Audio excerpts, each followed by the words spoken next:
शिवसेना शिंदे गुट के प्रवक्ता राजू वाघमारे ने कांग्रेस अध्यक्ष मल्लिकार्जुन खड़गे के ईवीएम पर दिए गए बयान को नासमझी बताया। वाघमारे ने कहा कि कांग्रेस अपनी असफलता का दोष ईवीएम पर डालकर अपनी जिम्मेदारी से बच रही है। उन्होंने खुलताबाद का नाम रत्नपुर करने की शिवसेना की मांग का समर्थन किया और कहा कि औरंगजेब के अत्याचारों की याद महाराष्ट्र में नहीं रखनी चाहिए।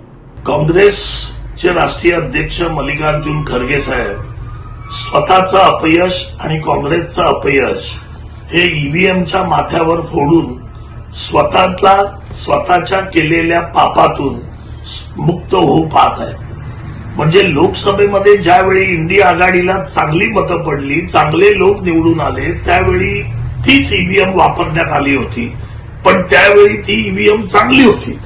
आणि विधानसभेमध्ये महाविकास आघाडीचा सपशेल पराभव झाला। मग हे लोक सांगतायत की त्या ईव्हीएम मुळेच महायुती जिंकली। म्हणजे हा विरोधाभास किती आहे बघा। स्वतः जिंकले त्यावेळी ईव्हीएम चांगली, स्वतः हरले की ईव्हीएम वर खापर फोडून ईव्हीएम मुळे आम्ही हारलो, हे बोलण्याचं काम ते करतायत। हेच जनतेच्या लक्षात आलेलं आहे। स्वतःच्या पापाची आणि स्वतःचं कर्तृत्व नसताना निवडणुकीला जाण्याची पात्रता काँग्रेसने केली आणि म्हणून काँग्रेस आणि इंडिया आघाडी हारली। त्या हरण्याचं पाप स्वतःच्या डोक्यावर नको म्हणून ईव्हीएमच्या माथी मांडण्याचा एक पोरकट प्रयत्न काँग्रेस करते। खुलताबादचं नाव रत्नपूर करा ही मागणी आमची याच्यासाठी आहे की त्या औरंगाच्या अत्याचाराची, अन्यायाची आणि त्यांनी दिलेल्या दुःखाची आठवण आम्हाला कुठच्याही परिस्थितीत महाराष्ट्रात नको आहे। खुलताबाद नाव हे त्या औरंगाचं आहे, त्याच्या काळातलं नाव आहे, त्यांनी ठेवलेलं नाव आहे। आम्हाला त्याची पूर्ण आठवण इथे पुसून काढायची आहे।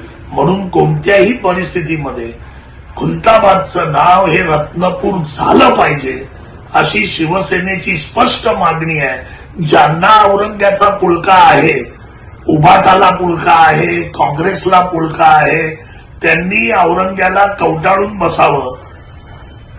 शिवसेना ही छत्रपती शिवाजी महाराजांसाठी आणि छत्रपती संभाजी महाराजांच्या पायाशी आणि त्यांच्या तत्वाशी जोडलेली संघटना आहे। त्याच्यामुळे कोणत्याही परिस्थितीमध्ये खुलताबादचं नाव हे रत्नपूर झालं पाहिजे। उभाटा आणि काँग्रेसनी त्यांच्या घराची नावं पाहिजे तर खुलताबाद करावी, पण आम्ही कोणत्याही परिस्थितीत हे होऊ देणार नाही। आम्हाला रत्नपूर नाव पाहिजे।